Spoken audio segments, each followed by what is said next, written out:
नमस्कार, आप देख रहे हैं जवाब तो देना पड़ेगा और आपके साथ में विजेंद्र सोलंकी। भारत के संविधान में लोकतंत्र के 3 स्तंभ हैं, विधायिका, कार्यपालिका और न्यायपालिका। विधायिका को जनता चुनती है, कार्यपालिका का निर्धारण राष्ट्रीय और राज्य परीक्षा के आधार पर और न्यायपालिका में राज्य और कोर्ट की भूमिका होती है। लेकिन क्या अब न्यायपालिका को भी कार्यपालिका की तर्ज पर परीक्षा आधारित, प्रमोशन आधारित किए जाने का वक्त आ गया? जैसे आईएएस और आईपीएस को परीक्षा के माध्यम से चुना जाता है, क्या वैसे ही अब आईजेएस का चयन भी होना चाहिए? आजादी के बाद से ही लॉ कमीशन इसकी सिफारिश करता रहा, रिकमेंडेशन करता रहा है, लेकिन सीजीआई के साथ साथ हाईकोर्ट के जज भी इसके विरोध में रहे हैं, साथ ही राज्य सरकारें भी इसके विरोध में रही। लेकिन वर्तमान सीजीआई डीवाई चंद्रचूड़ ने फिर से इसके देश में लागू करने की बात कही है। अब सवाल यह कि क्या एआईजेएस, ऑल इंडिया जुडिशरी सर्विस को लागू किया जा सकता है? कितने राज्यों का समर्थन इसके लिए जरूरी है? और अगर यह लागू होता है तो न्यायपालिका में क्या बड़े बदलाव आएंगे? आज बात इसी मुद्दे पर, क्या वाकई में लागू होगा एआईजेएस?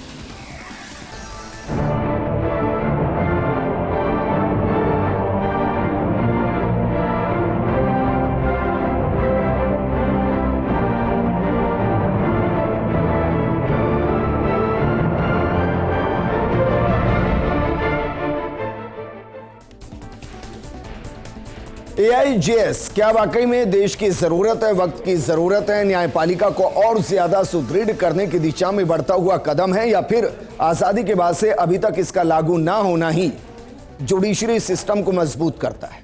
इस मुद्दे पर बात करने के लिए बेहद खास पैनल हमारे साथ मौजूद है। हमारे साथ मौजूद हैं जस्टिस पानाचंद जैन साहब, रिटायर्ड जस्टिस है हमारे साथ। ए के जैन साहब है, वरिष्ठ अधिवक्ता हैं। अभिनव शर्मा जी हैं, वरिष्ठ अधिवक्ता हैं। ए के सिंह साहब है, रिटायर्ड आईएएस हैं। शुरुआत करते हैं जस्टिस पानाचंद जैन सर आपके साथ। जरा बताइए, क्या वाकई में all India judiciary system like IAS IPS इस तर्ज पर जाना चाहिए, और क्या जुडिशरी की आज की ये मांग भी है और जरूरत भी है?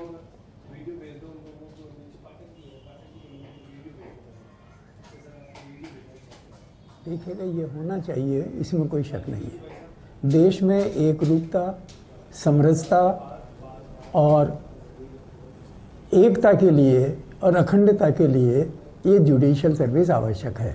ये उसी प्रकार से है जिस प्रकार से आईएएस का है।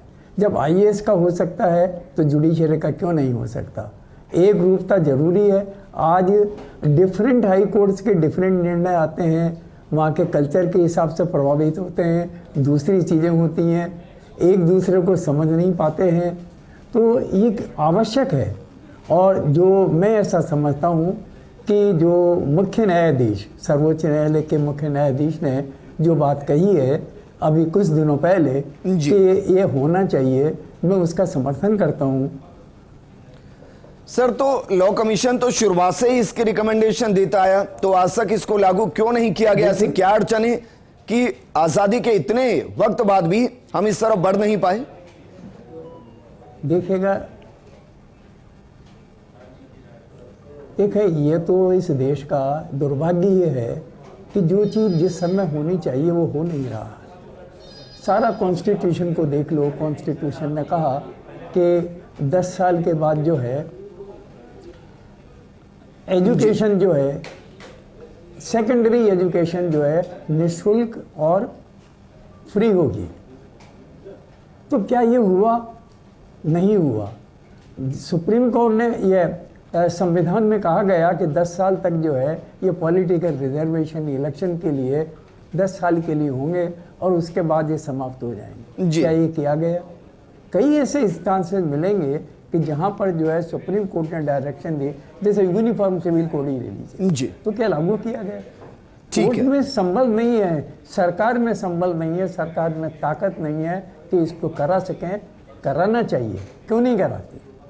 ठीक है सर, 3 एग्जाम्पल। ठीक है, वापस मैं आपके पास आऊंगा सर। ए के सिंह साहब, क्योंकि 312वां जो अनुच्छेद है उसके अंदर अमेंडमेंट किया गया, गलत नहीं तो शायद 42वां अमेंडमेंट था, जिसके बाद एआईजेएस को जोड़ा गया। मेरा सवाल ये, उससे पहले तो संविधान का हिस्सा ही नहीं था कि भाई इस तरीके से कोई व्यवस्था हो सकती है, लेकिन इसको हुए भी एक लंबा वक्त हो गया है। आपको क्या लग रहा है कि सबसे बड़ी अड़चन क्या है इसके बीच में? क्योंकि अगर सीजीआई आकर कह रहे हैं कि अब देश को इसकी जरूरत है, तो इस पर काम होना चाहिए, गंभीरता से होना चाहिए।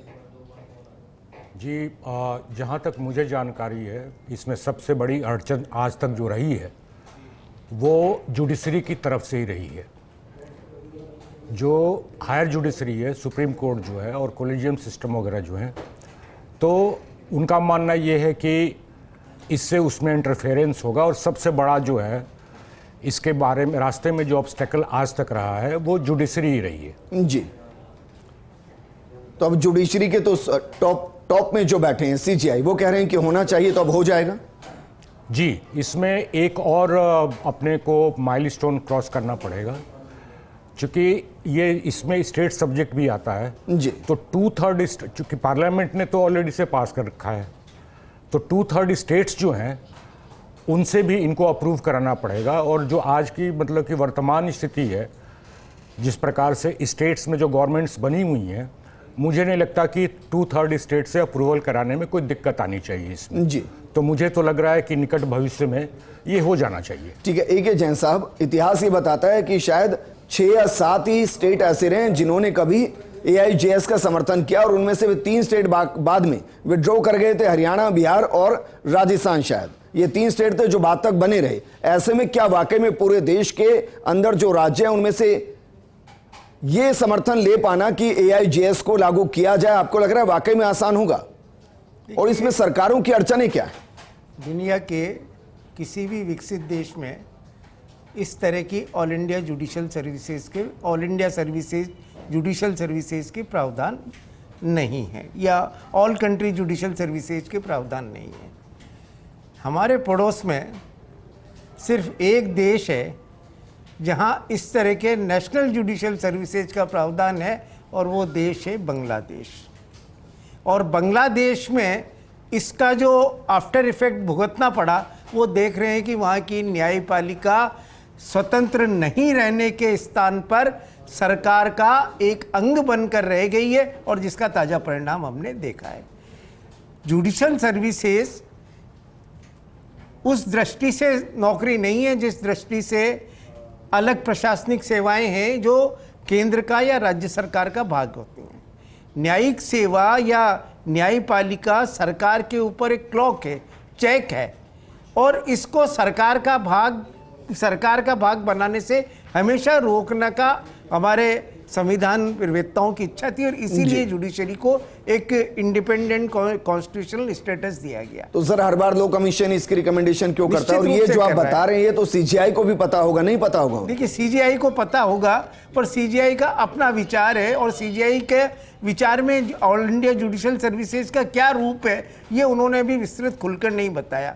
पर जो 42वां संशोधन लाया गया था, क्योंकि 1958 में पहले लॉ कमीशन में आपने बताया रिपोर्ट दी थी, और उसके बाद 3 बार तक रेगुलर लॉ मिनिस्टर कॉन्फ्रेंस में इसको बताया, आगे बढ़ाया गया था, परंतु उसके तुरंत बाद सिर्फ 6-7 स्टेट्स ने उसके लिए सहमति दी, और उनमें से भी 3 स्टेट्स ने बाद में ले ली, और जो बिहार और हरियाणा और राजस्थान 3 स्टेट ऐसी बची थी, इसका उनको सपोर्ट रहा था।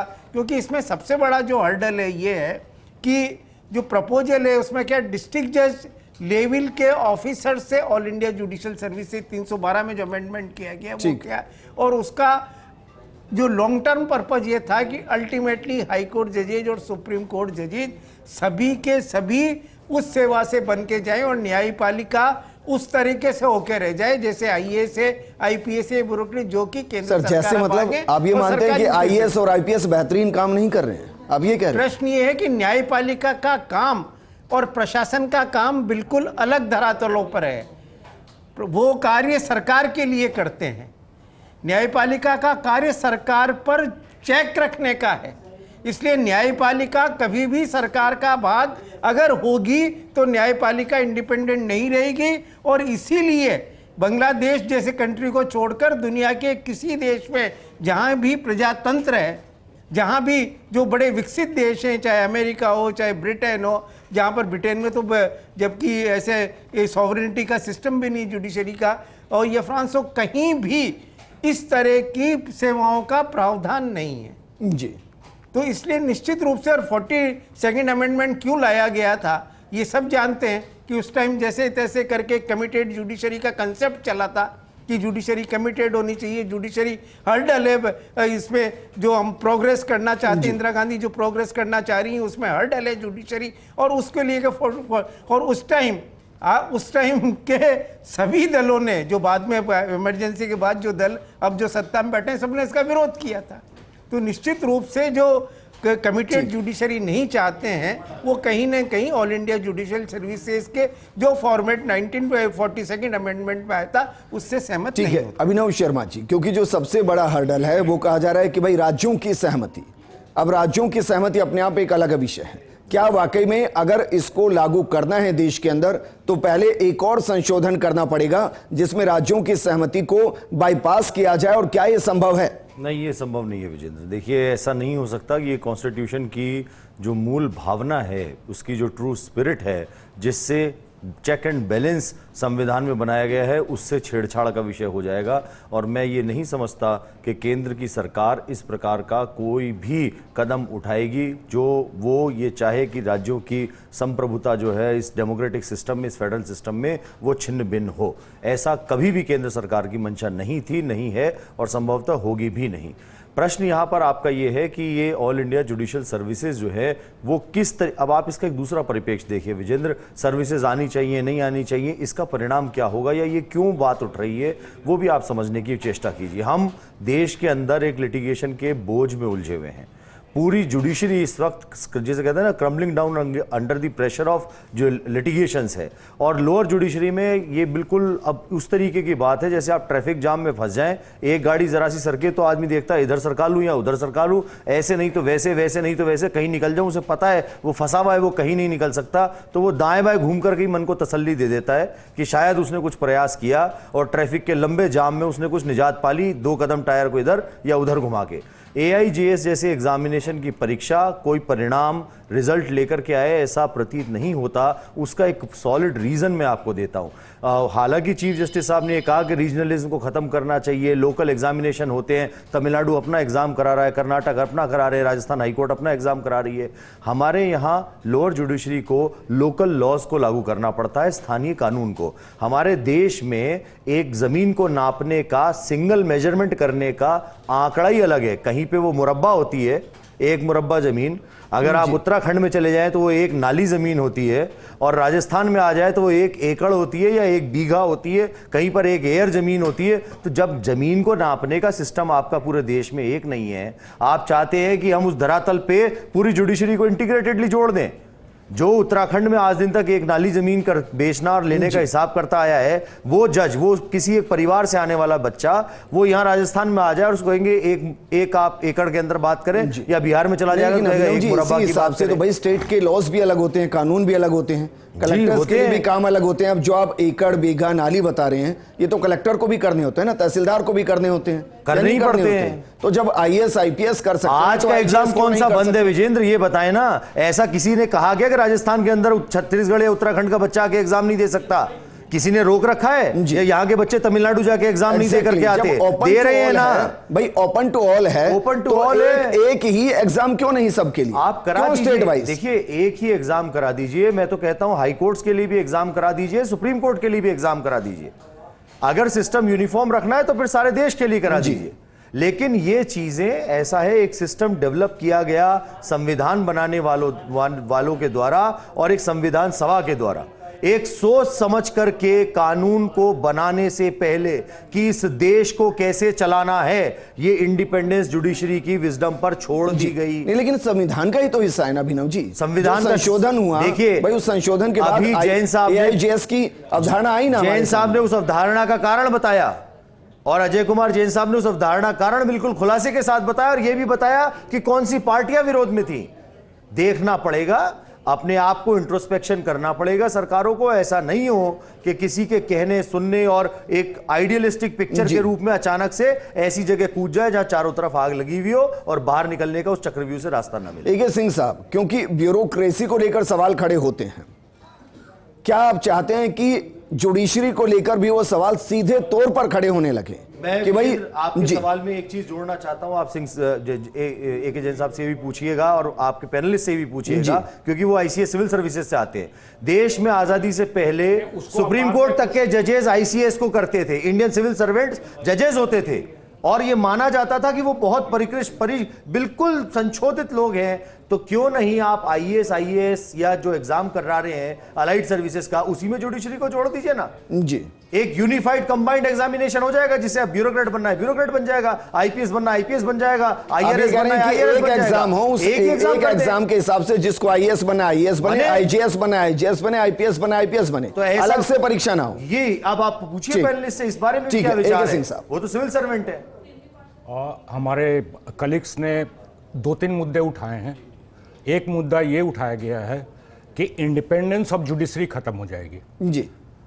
देयर इज नो कोरिलेशन कि सिलेक्शन प्रोसेस क्या है और इंडिपेंडेंस ऑफ इंस्टीट्यूशन क्या है, इसमें कोई कोरिलेशनशिप नहीं है। क्या कॉलेजियम सिस्टम जो अभी चल रहा है, क्या ओपन सिस्टम है, क्या ऑब्जेक्टिव सिस्टम है, राइट? अच्छा, कई उदाहरण आपको दिया जा सकता है कि मतलब कि judiciary has been influenced also, तो इस पे कोई ग्राउंड नहीं है, कोई कोरिलेशनशिप नहीं है सिलेक्शन प्रोसेस में और आपके इंडिपेंडेंस ऑफ जुडिशरी में। दूसरी बात ये उठी थी कि अन्य देशों में नहीं है, विकसित देशों में, किसी भी देश में, किसी भी डेमोक्रेसी में, चाहे अमेरिका हो, इंग्लैंड हो, फ्रांस हो, जर्मनी हो, वहाँ पे कोई कोलिजियन सिस्टम का भी कंसेप्ट नहीं है। वहाँ पे एक जुडिशियल कमीशन होता है या कोई और इंस्टीट्यूशंस हैं जो कि सिलेक्शन करते हैं जी। जैसा कि भारतवर्ष में नहीं है। नहीं, लेकिन सर इसको लेकर भी तो काम हुआ एक बार, चूंकि वो प्रवाह रुक जाएगा मेरा, इस बार एक बार मैं उत्तर दे दूं, ठीक है। तीसरी बात आती है राज्यों की। कॉन्स्टिट्यूशन में साफ लिखा हुआ है कि कौन से जो अमेंडमेंट्स होंगे उनमें राज्यों का, कितने राज्यों का सहयोग आवश्यक है। ये जो कॉन्स्टिट्यूशनल अमेंडमेंट होगा इसमें 2/3 राज्यों का अप्रूवल चाहिए, वो होगा तभी इसे इंप्लीमेंट किया जा सकता है। ठीक है। अब एक बात ये उठी है कि ऑल इंडिया सर्विस जो IAS है उसी के साथ इसे कर दिया जाए। ठीक, इसमें किया तो जा सकता है, लेकिन जैसे कि आज की डेट में आप देखेंगे IAS का जो प्रीलिम का एग्जाम होता है उसी के साथ एक इंडियन फॉरेस्ट सर्विस का भी एग्जाम होता है, लेकिन जो क्वेश्चन पेपर्स आते हैं प्रीलिम में, ठीक है, उसमें ये जो फॉरेस्ट सर्विस का जो मतलब कि इकोलॉजी और एनवायरनमेंट है उसके भी करीब 25 क्वेश्चंस रहते हैं। लेकिन उसके बाद जब मेन का जो एग्ज़ाम होगा उसमें बाकी सर्विसेज के अलग एग्जाम्स होते हैं और फॉरेस्ट सर्विस का अलग इम्तहान होता है। तो इस पे कंसिडर किया जा सकता है कि एक स्टेज पे जिसको भी आना आ जाए, और जुडिशियल सर्विस में जो जाएगा बाद में उसके लिए मेन का जो एग्जामिनेशन होगा वो अलग होगा जी। बात यहाँ क्या आ रही है, जो कमीशन की बात कर रहे थे सर, उसकी बात भी तो की गई थी। जी, एक मिनट देखिए, यहाँ पे कोर इशू क्या है। एक तो ट्रांसपेरेंसी है।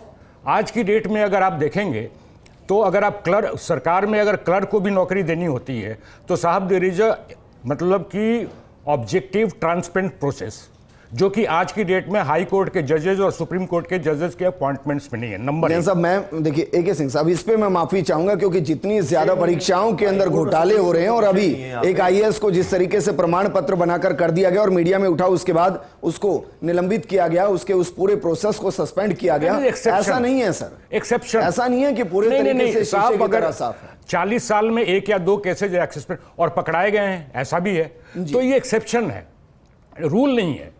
मैं ये कह रहा हूं कि देखिए, लेकिन आपको लगता नहीं है कि भाई अगर इस तरीके से AIJS की अवधारणा को जमीन पर उतारा जाएगा तो ये विधायिका के अंडर काम करती हुई नजर आएगी, उसका कंट्रोल रहेगा, उसकी इंडिपेंडेंस सिलेक्शन की बात हो रही है, बिल्कुल नहीं, मजबूत नहीं रहेगा। नहीं, बिल्कुल नहीं, यहां सिर्फ सिलेक्शन की बात हो रही है बस। जैसे कि सिलेक्शन आज की डेट में भी आप करते हैं, स्टेट में भी आप कर रहे हैं, जुडिशियल सर्विसेज वगैरह, तो it is only the process of selection. कैसे उसके बाद क्या होगा सर? फिर नहीं, वो तो RPSC से तो ले लिया ना राजस्थान हाईकोर्ट ने। RPSC कर रही थी, जिस तरीके के कारनामे RPSC के सामने आए उसके बाद तो हाईकोर्ट खुद करा रहा है पहले आरपीएससी रिकमेंडेशन करती थी आरजीएस के अंदर, राजस्थान जुडिशियल सर्विसेज का exam Rajasthan public service commission कराता था। आज राजस्थान हाईकोर्ट करा रहा है। कॉन्स्टिट्यूशनल बॉडी थी ना राजस्थान पब्लिक सर्विस कमीशन, वो भी ब्यूरोक्रेट्स नहीं हथियार रखी थी। बार बार कह रहा हूं कि मुझे कंप्लीट करने, क्योंकि आज हम बहस नहीं कर रहे हैं, हम डिस्कस कर रहे हैं। बोलिए बोलिए बोलिए। मैं सिर्फ ये कह रहा हूं कि एक तो बात हो गई कि जो मैं कह रहा हूं बार बार कि सिलेक्शन प्रोसेस ऑब्जेक्टिव होना चाहिए जी। दूसरी बात मैं ये कह रहा हूं कि सिलेक्शन प्रोसेस और इंडिपेंडेंस ऑफ जुडिशरी में कोई कोरिलेशनशिप नहीं है। जो इससे ज़्यादा जो दो इंपॉर्टेंट चीज़ें हैं, 2 या 3 इंपॉर्टेंट चीज़ें हैं, वो मैं बताना चाहूँगा आपको। एक तो आती है आपकी कॉम्पिटेंसी लेवल। जब ऑल इंडिया लेवल पे एक सिलेक्शन होगा लोगों का, डेफिनेटली अच्छे लोग आएंगे जुडिशरी में, ज़्यादा कॉम्पिटेंट लोग आएंगे। उसके अलावा आप देखेंगे कि क्या जुडिशरी में, हायर जुडिशरी में SC ST का रिप्रेजेंटेशन है आज की डेट में? बिल्कुल नहीं है। क्यों नहीं होना चाहिए? एक ये भी बात है।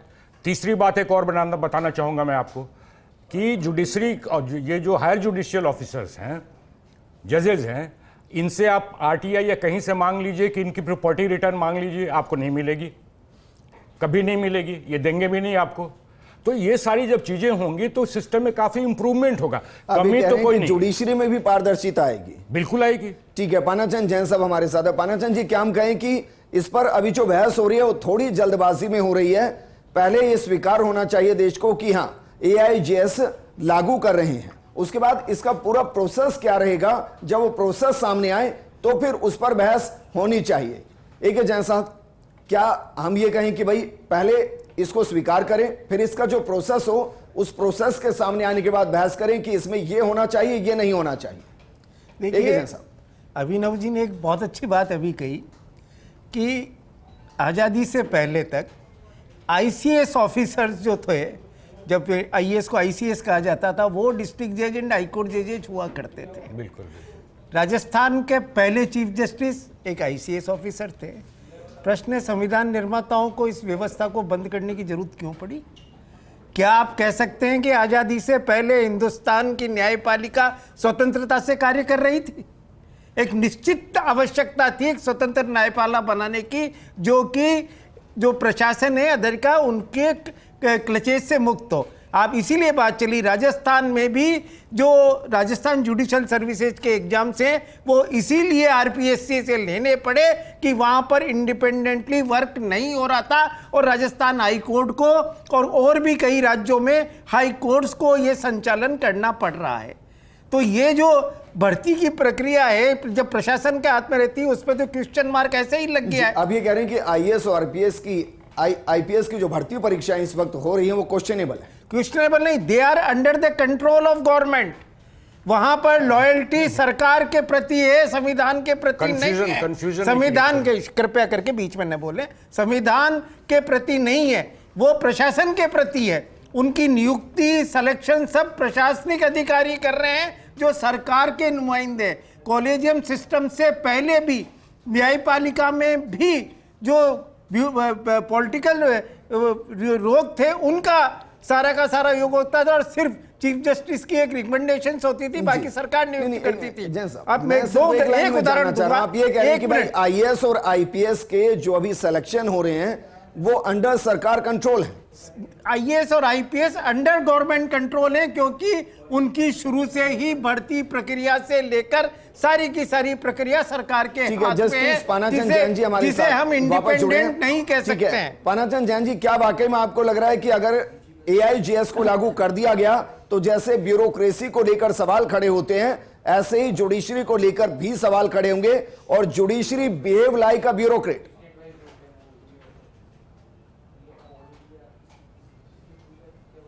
देखिएगा, आज जो वार्ता है इसका जो एम है वो क्या है, क्या होना चाहिए या नहीं होना चाहिए, कैसे होनी चाहिए, ये डिफरेंट चीज। ठीक बात। हम इस बात पर तो वार्ता नहीं कर रहे हैं कि होना चाहिए या नहीं होना चाहिए।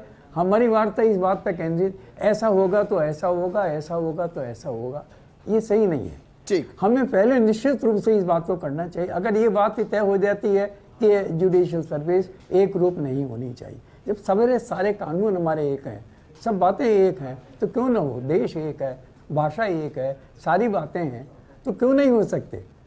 संबल चाहिए, इरादा चाहिए, बुलंद इरादा जब तक नहीं होगा नहीं हो सकता। तो पहले इस पर विचार करें हो या नहीं है। अगर हो गए तो इसके सारे जो है ये कमिटेड जुडिशरी का कहाँ सवाल है। एक अलग पानाचंद जैन साहब को मैं एक बात पूछना चाहता हूँ। पानाचंद जैन साहब, आप रिटायर्ड हाईकोर्ट जज हैं, मेरा ये मानना है कि जीने की शुरुआत ऊपर से होती है सफाई की, सफाई कभी भी जीने की नीचे से नहीं होती है। ऐसा क्यों नहीं हो कि पूरे देश में हाई कोर्ट्स के जज, सिक्किम में बैठा हुआ वकील राजस्थान हाई कोर्ट का जज अपॉइंट हो जाए और राजस्थान में बैठा हुआ वकील तमिलनाडु हाई कोर्ट का जज अपॉइंट हो जाए। ऐसी सफाई व्यवस्था क्यों नहीं शुरू की जाती है? जीने की सफाई कभी नीचे से होती है क्या? ये सब कयास हैं। नहीं, ये कयास नहीं है। अगर ये वकील समुदाय नहीं बोलेगा और अगर आप सबसर्विएंट हो जाएंगे तो जुडिशरी सिस्टम के बंद होने का समय आ जाएगा। ठीक है, लेकिन पानाचंद जैन साहब, एक और यहाँ पर दलील दी गई कि भाई आईएएस और आईपीएस जो हैं वो सरकार के कामकाज के लिए हैं और जो जज हैं वो सरकार के कामकाज को देखने के लिए हैं। अगर वो भी एक परीक्षा का हिस्सा होंगे तो सरकार के अंडर काम करेंगे तो कामकाज की समीक्षा करके सरकार को ऑर्डर कैसे देंगे? किसने कह दिया है? ये कहां से इमेजिनेशन है कि सरकार का हिस्सा होंगे? क्या अभी नहीं हो रहा है क्या? बिल्कुल यहीं से सर हमारे किसी एक गेस्ट पैनल ने से बोला है जो हाई कोर्ट करता है जी, इसमें कहां पर बात आ गई? इसमें सरकार कहां से आ गई? जी चलिए सर, मुझे प्रोग्राम क्लोज करना है सर। जो है एक मिनट सर, आ रहा हूं मैं। पानाचंद जी, आपके हिसाब से AIJS का वक्त आ गया है?